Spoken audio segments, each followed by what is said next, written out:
Hello. I'm going to tell you the story of the night I became an adult. So apologies in advance for a little bit of adult content. I'll keep all my clothes on, I promise.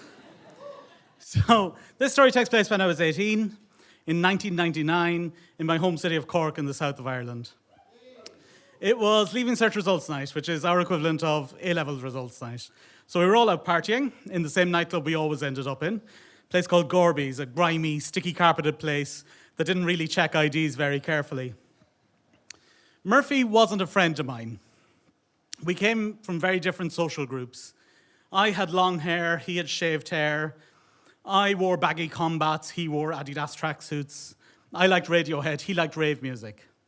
We used to tell a joke, what's the difference between Murphy and a bucket of shit? The bucket. We really didn't like him. Murphy came up to me, he was clearly very drunk, and he told me how disappointed he was in his exam results. I remember being really surprised when his cheek touched mine. And then he kissed me, and I felt like I'd stolen a car. It was exciting, it was exhilarating, but it was evil, it was a mortal sin. We left the club almost immediately, but I saw one guy from our class notice what had happened between us, and he looked absolutely shocked. I'd never seen two boys kissing, and I can't imagine anyone in my class had either. We went outside into the drizzle, because it was always drizzling in Cork. And once we were out of eyesight of anyone at the club, we started kissing again. We started arguing about what to do next. Murphy said we couldn't go back to his house because his parents were there. I said, well, we can't go back to my house, my parents are there. And we said, maybe we just have to leave it at that and go back into Gorby's. But eventually we decided to find a dark laneway and do some experimenting.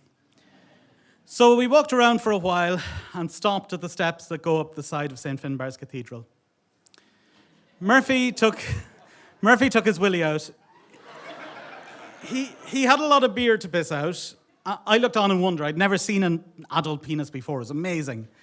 I reached my hand out and I scooped up some of his pee and I drank it, because that's what I thought people did. I didn't realize that was strange. The only place I'd learnt about gay sex had been internet porn, and all kinds of things happened there. Murphy was surprised, not disgusted. He shook himself off, we moved up a few steps, and I knelt down and I gave him a blowjob in the drizzle. He was super hard. I remember not knowing what to do with my hands and kind of panicking, and I decided to rub his belly in circles as if I was a swimmer doing a butterfly stroke. It didn't really feel right. After a few minutes, he said it was time to swap, and he knelt down and I stood up. He started sucking on me, and then he started shouting at me. I couldn't get hard, of course I couldn't. I was drunk, I was nervous, I was committing a mortal sin. He kept on sucking and nothing changed, and then we heard a noise, someone was coming. So we had to run, but we were tripping over while we did because our jeans were still around our ankles. But eventually, when we were sure no one was following us, we stopped, and Murphy took me to a fast food place and he bought me chips, I think to apologise for making me run. And I asked him if we could go and find another dark laneway and continue from where we'd left off. But Murphy said he was too scared of someone else finding us. I think in reality he was just less interested in my soft willy than I was in his hard one. He went off to another club to dance with friends from another school, and I went back to Gorby's. And I unwisely told one of my school friends that I had just lost my virginity with a man. Word went around the club quickly. The next day, I was sitting at home watching TV when the phone rang. It was Murphy. I didn't have a mobile phone, so he must have looked up my parents' number in the phone directory. We didn't even have a cordless phone. But we did have one with a really long cable that you could carry anywhere in the house. So I carried the phone outside the back door and I whispered just in case anyone could hear us. Murphy was furious with me. He said that he'd heard that I'd said that I'd had sex with a man. I said, no, I didn't say anything like that. He said he would kill me if I ever told anyone that anything had happened between us. Because, he said, nothing had happened between us. In my head, it had been a virginity-shattering event.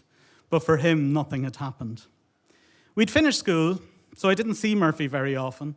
I saw him once in the Virgin Megad store. I ducked behind a rack of CDs to avoid him.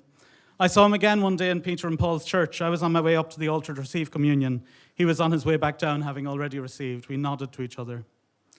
One day, a few days after my 32nd birthday, my mother phoned me. Was there a Gregory Murphy in your class in school, she asked. He's been murdered. He's been murdered in a robbery gone wrong. When I put the phone down, I didn't know how to feel.